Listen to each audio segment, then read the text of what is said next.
Yaani KRM Mabati kila siku nasema masuala ya kuifanya Sanshare ILP sijui RAP sijui imekufa. Sanshare haijafa. Kevin Mabati na unguruma kila siku nasema Sanshare haijafa.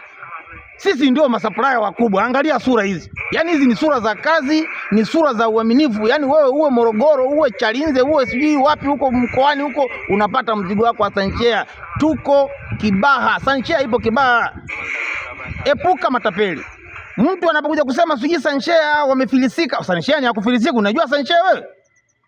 Wamewekeza karibia hekari 80 huko Kibaha. Tupo Kibaha huku mwisho wa barabara 4. Piga simu. Na imani kabisa kwamba kwa sisi wasambazaji wakubwa watu kama hawa mnawafahamu. Hizi sura zinajieleza kabisa.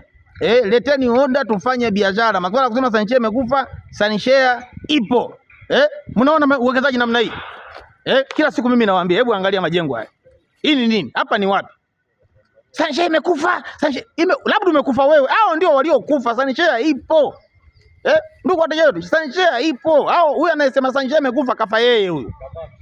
Na anatakiwa kamatwe kabisa na jeshi la polisi. Wawekezaji wakubwa kama hawa serikali inawataka, alafu wewe unasema amekufa nani? Chani mambo ya ajabu bana. KRM Mabati, New Kibaha.